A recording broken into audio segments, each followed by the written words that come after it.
वो आपने सुना तो होगा, पाकिस्तान की बहुत मशहूर फिल्म है पंजाब नहीं जाऊंगी जी। वो इन दिनों मुझे लग रहा है कि भारतीय क्रिकेट बोर्ड ने वो फिल्म देख ली है और अब वो पुरजोर एक नई फिल्म बनाने की कोशिश कर रहे हैं। उस फिल्म का नाम है पाकिस्तान नहीं जाऊंगी। बिल्कुल भी नहीं जाऊंगी।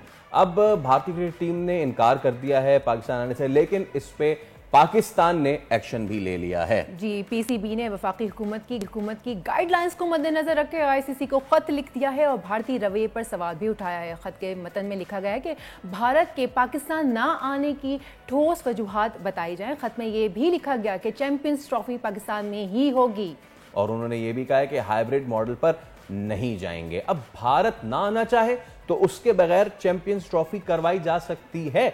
दूसरी तरफ पाकिस्तान के पास भी एक और अच्छी चाल मौजूद है और चैंपियंस ट्रॉफी के लिए पाकिस्तान और भारत के दरमियान तनाज़ा हल ना हुआ तो इंटरनेशनल क्रिकेट काउंसिल भी माली नुकसान की जद में आएगी। एब्सोल्युटली। अब भारत को 2025 से 2031 तक 4 आईसीसी इवेंट्स की मेजबानी करनी है। पाकिस्तान का उन इवेंट्स से दस्तबरदार होना ब्रॉडकास्टिंग रेवेन्यू पर बहुत ज्यादा असर अंदाज होगा। हमने कल आपको बताया था कि जो पिछला T20 वर्ल्ड कप हुआ था अमेरिका में, उसमें इंडिया पाकिस्तान के मैच में जो रेवेन्यू जनरेशन हुई थी वो $25 मिलियन हुई थी सिर्फ एक मैच की, और बाकी पूरे वर्ल्ड कप से इंक्लूडिंग द फाइनल $17 मिलियन सिर्फ कमाई हुई थी। इसी पर बात करने के लिए हमारे cricket analyst, cricket expert Syed Mohammad Awais मौजूद हैं। उन्हें वेलकम करते हैं। अस्सलाम वालेकुम Awais, welcome to the show. वालेकुम, कैसे हैं? ठीक है, बिल्कुल ठीक। ये बताएं यार, खेल सर्द जंग में तब्दील हो गया है, सूरत हाल जो है वो बिल्कुल अच्छी नज़र नहीं आ रही है। पीसीबी ने आईसीसी को जो खत लिखा है वो बड़ा सख्ती के साथ लिखा गया है, उसमें सख्त यकीन दहानी भी करवाई गई है, मौक़िफ़ भी उसूली तौर पर बयान किया गया है कि क्या कमेंट करेंगे, क्या कहा है उन्होंने? देखें, इस वक्त पाकिस्तान क्रिकेट बोर्ड ऑब्वियसली एक अगर स्टांस की बात करें तो एक अल्फाज फिर मैं यूज कर रहा हूँ रिजिड करके। पाकिस्तान क्रिकेट बोर्ड जिस तरीके से रिजिड है और रिजिड रहना पड़ेगा आपको, कहीं ना कहीं आपको देखें हटदर्मी जो सी भारत की, वो आपको पता है आज से नहीं है। आपने आइसोलेशन में पूरी कोशिश की थी पाकिस्तान क्रिकेट को रखने की। जब पीएसएल आपको पता स्टार्ट हो रहा था तब भी बहुत से हथकंडे अपनाए गए थे पूरी दुनिया के अंदर। लेजेंड्स लीग के नाम पे आपने स्टार्ट कर दी ताकि उसको डिस्टर्ब करें, लेकिन अल्लाह का शुक्र है आपके सामने जो फ्रूट वो देता रहा है। फिर पाकिस्तान क्रिकेट को आइसोलेट करने की पूरी कोशिश की। न्यूजीलैंड वाला आपको मामला याद हो, जब न्यूजीलैंड पाकिस्तान खेलने पिंडी में आई हुई थी तो जो ईमेल के जाके जो तारें जुड़ी थी वो भी जाके इंडिया से ही जुड़ी थी, जहां पर उनको एक थ्रेट ईमेल की गई थी कि पाकिस्तान में ये इश्यूज हैं तो आप इसको मुल्क को छोड़ के चले जाएं। तो उसको खमियाजा भी भुगतना पड़ा कि वो वापस बेचारे सॉरी करके वापस खेलने आए थे। तो ये चीजें कुछ पुरानी नहीं है। आईसीसी का थोड़ा सा मैं हमेशा कहता हूँ कि इशू जो मुझे भी नजर आता है कि ICC stands for Indian cricket council, क्योंकि कहीं ना कहीं आईसीसी बिल्कुल खामोश रहता है। बायसनेस आपको दिखानी पड़ेगी। भाई आप एक क्रिकेट बोर्ड के आईसीसी हो, आप बेसिकली हेड कर रहे हो क्रिकेट बोर्ड्स को। पाकिस्तान के बगैर कोई तस्वर नहीं कर सकता कि आप क्रिकेट खेलोगे। मसला इंडिया को है, पाकिस्तान को नहीं है। पूरी दुनिया क्रिकेट की बात करूं, टीम्स यहाँ पर आके खेल चुकी हैं। याद रखें, जब भी बड़ा टूर्नामेंट किसी मुल्क को दिया जाता है तो खाली क्रिकेट को नहीं देखा जाता, उस साल दो टेन्योर के अंदर देखा जाता है कितने मेजर इवेंट्स पाकिस्तान ने होस्ट किए हैं। आप आईटीएफ की बात कर लें, आप एमए फाइटर्स की बात कर लें, इंडियन ब्लाइंड क्रिकेट टीम को वीजा अलॉट कर दिया गया है। तो क्या वो सुपरस्टार नहीं है? ये कोई आसमान से उतरे हुए अब उसमें अवेस एग्जैक्टली आपकी ये जो बात थी वो एक कल I was watching one of the shows और उसमें विक्रांत गुप्ता जो कि वहाँ पे बहुत ही ज़बरदस्त जर्नलिस्ट है, उन्होंने इसका जवाब दिया कि जी ब्लाइंड क्रिकेट टीम हो जाए या स्क्रैबल चैंपियन हो जाए इंडिया के, उनको कौन जानता है। तो इसको एक तो कमर्शियल वैल्यू से इंडिया देख रहा है, पहली चीज़। दूसरी चीज़, अब ज़रा हम रियलिटी चेक भी ले लेते हैं। अवेस, पीसीबी ने कड़ा मौक़िफ़ इख्तियार कर लिया है। पीसीबी कह रहा है कि वो नहीं आते, हम भी नहीं जाएंगे, हम भी पार्टिसिपेट नहीं करेंगे। नहीं करेंगे तो फिर उस पर क्या हम पे सैंक्शंस, पाबंदियां लग सकती हैं? क्या हमारा जो हम रेवेन्यू लॉस के लिए तैयार हैं, इतने बड़े लॉस के लिए तैयार हैं? पीसीबी का कोई प्लान बी है?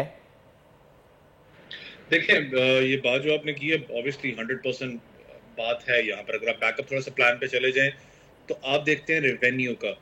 इंडिया का मसला ये, इंडिया की मार्केट ऑब्वियसली बड़ी है। 50 to 60% आपको पता है क्रिकेट को वो ओन करता है। जितना उनका ब्रॉडकास्टर्स की बात करें, स्पॉन्सर्स की बात करें, सारे मामला हैं। स्पॉन्सर्स यहाँ तक धमकी, चाहे वो इंडिया की बात करें चाहे आईसीसी को बात करें, वो धमकी दे चुके हुए हैं स्पॉन्सर्स। बाकायदा ये ऑन द रिकॉर्ड है कि भाई अगर पाकिस्तान इंडिया क्लैश नहीं होता तो हम बैकआउट करेंगे। तो समझेंगे कितना लॉस आईसीसी को भी होगा, पाकिस्तान क्रिकेट बोर्ड को तो होगा, बीसीसीआई को भी कितना लॉस होगा। मसला सारा ये है कि पाकिस्तान क्रिकेट बोर्ड को कहीं ना कहीं, मैंने कहा ना कि अब फैसला लेना पड़ेगा। आपने पहले भी एक लचक दिखाई कि आपने अपनी टीम पाकिस्तान ने भिजवाई थी वर्ल्ड कप खेलने, क्योंकि आईसीसी का इवेंट ऑब्वियसली वर्ल्ड कप है। आपने खेलने वहां पर जाना है, रेवेन्यू भी है, सारे मामला हैं। लेकिन अच्छी बात है कि इस दफा गवर्नमेंट स्टेप इन हुई है, जिन्होंने एक पूरा एक फैसला यहाँ पर दिया हुआ है कि अगर इंडिया यहाँ नहीं खेलने आता तो हम भी इंडिया नहीं जाएंगे, क्योंकि इसके बाद जितने मेजर टूर्नामेंट्स हैं वो इंडिया में ही होने, आपको पता है। इसके बाद चाहे वर्ल्ड कप की बात करें, एशिया कप की बात करें, फीमेल वर्ल्ड कप की बात करें, सारे के सारे 3 से 4 बड़े टूर्नामेंट्स इंडिया में होने हैं। तो ये छोटा स्टांस नहीं है पाकिस्तान का, लेकिन पाकिस्तान को अवैस, अब इसका एक और चीज़, एक तो इसका पॉलिटिकल एंगल भी है, हम चाहेंगे इसको मैं डिस्कस ज़रूर करूं, लेकिन सिक्योरिटी रीजंस बना के जी एक तो कहा जाता है कि जी हम नहीं आ रहे फला ढिमका हमारी हुकूमत, क्योंकि वो क्लॉज है ना एक, और उस क्लॉज में ये है कि अगर हुकूमत इजाज़त नहीं की तो हम नहीं आएंगे, हुकूमत कहती है सिक्योरिटी मसला हम नहीं आएंगे। ये और बहुत सारे भारतीय journalist including Vikrant including Chandresh ये सब कह रहे हैं कि जी बहुत सारे हमारे प्लेयर्स ने भी कहा है कि हम नहीं जाना चाहते, हमें सिक्योरिटी का इशू है।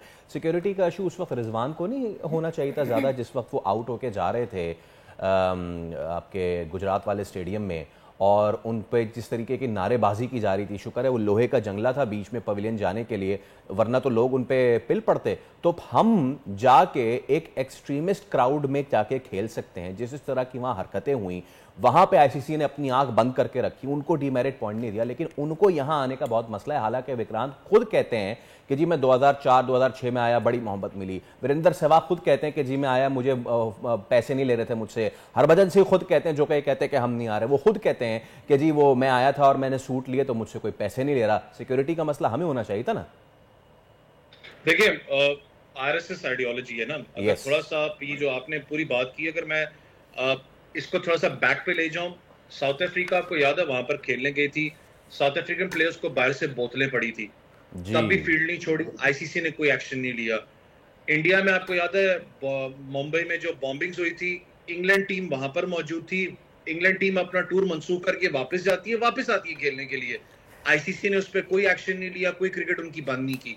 आइसोलेशन से सबसे ज्यादा पाकिस्तान ने सफर किया है। आप कहते हो जब आइसोलेशन की बात आती है तो उसका करारा जवाब भी हमने दिया था। T20 वर्ल्ड कप भी जीता 2009 का, हमने चैंपियंस ट्रॉफी भी इनको जीत के दी। तब कहते हैं ना जब टॉप लाइन पे टीम एक मौजूद हो, हर टीम कम्पीट करना चाहती है। मसला आईसीसी का है। फिर मैं कह रहा हूँ ठीक है इंडिया वाला मामला, आईसीसी क्यों चुप है? आईसीसी को कहीं ना कहीं इस चीज पे तो अब स्टेप इन करना पड़ेगा। जो पाकिस्तान ने उनको लिखा है उसका जवाब का इस वक्त आईसीसी को भी इंतजार होगा कि वो पॉइंट्स जो उनसे वो लिख के भेजें कि मसला क्या है पाकिस्तान में आने में। आप सिक्योरिटी सिचुएशन की बात करें, आपके जो बिग 3 की अगर मैं बात करूं, जो एक कॉन्सेप्ट आपको पता है चल रहा था कहीं ना कहीं, आज भी मुझे बैक एंड पे नजर आता है, वो आपके बिग 2 तो यहाँ पर आके रेगुलर क्रिकेट खेलते रहे। इंग्लैंड की बात करूं, ऑस्ट्रेलिया की बात करूं, वो रेगुलर खेल रहे हैं। मैं ब्रिटिश हाई कमिश्नर का आपको बता रहा हूँ, जब यहाँ पर एक इवेंट था इस्लामाबाद में, जब पाकिस्तान टीम यहाँ पर आई हुई थी, ब्रिटिश हाई कमिश्नर से जब बात हुई, उन्होंने ये बात मैं अपनी बता रहा हूँ कि उन्होंने लिटरली ये बात कही थी। उन्होंने कहा था कि Pakistan is a safe country, हमें यहाँ पर कोई इशू नहीं है, we are enjoying it, our players are enjoying. Players ने यहाँ तक कहा कि वी आर एंजॉयिंग इट। आपको याद हो ये बहुत से प्लेयर्स बात कर चुके हैं, ऑस्ट्रेलियन क्रिकेटर्स भी बात कर चुके हैं। इंडिया के अंदर आपको याद हो अभी वर्ल्ड कप के अंदर जब पाकिस्तान टीम वहां पर मौजूद थी, वहां पर कुछ शायकीन थे जिन्होंने पाकिस्तान जिंदाबाद के नारे लगाए थे, तो पुलिस उनको उठा के ले गई थी। यहाँ पर अभी जो चैंपियंस एक अपना कप हो रहा था, जो पाकिस्तान का डोमेस्टिक का टूर्नामेंट है, वहां पर आपने देखा होगा विराट कोहली की किसी ने शर्ट पहनी हुई थी, सबने उसको अप्रिशिएट किया, किसी ने उसको कुछ नहीं कहा। तो ये जो आइडियोलॉजी आरएसएस की है, कहीं ना कहीं आपको इसको खत्म करनी पड़ेगी। सबसे बड़ी जो चीज है, आपका फॉरेन मिनिस्टर यहाँ पर होके गया, उसको तो किसी जान का खतरा नहीं हुआ। सबसे ज्यादा मसला उसको होना चाहिए था, वो आराम सुकून से यहाँ पर रहा है, यहाँ से जाके उसने अप्रिसिएशन भी दी है कि भाई पाकिस्तान ने जो हॉस्पिटैलिटी वैसे sorry to cut you off, time की कमी है। मैं एक छोटा सा सवाल और करना चाहूंगी कि जो सियासी एंगल भी थोड़ा सा देख लेते हैं। महाराष्ट्र में अगले कुछ दिनों में इलेक्शंस जो हैं वो होने वाले हैं, क्या आपको लगता है कि इलेक्शंस के बाद कुछ सूरत हाल में बेहतरी आ सकती है?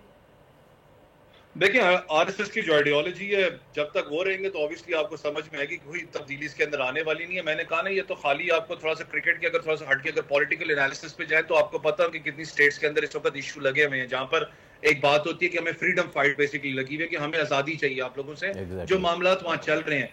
लेकिन जब क्रिकेट की अगर बात करूं, स्पोर्ट्स की बात करूं, मैंने फिर कहा कि पाकिस्तान को याद रखिएगा, डिप्लोमेसी आपको तगड़ी रखनी पड़ेगी आखिरी लेवल तक। जो क्रिकेट बोर्ड्स हैं, चाहे ऑस्ट्रेलिया की बात करूं, इंग्लैंड की बात करूं, आपके उनके साथ डिप्लोमेसी बड़ी इंपॉर्टेंट है, क्योंकि कहीं ना कहीं याद रखिए जो एक ब्लैकमेलिंग वाला कॉन्सेप्ट है, क्योंकि इन लोगों ने पूरी दुनिया क्रिकेट के अंदर कब्जा किया हुआ है। डी क्रिकेट की बात करें, हर जगह इनकी टीम है, तो ये कहीं ना कहीं बैकडोर पे आपको ब्लैकमेल करते हैं।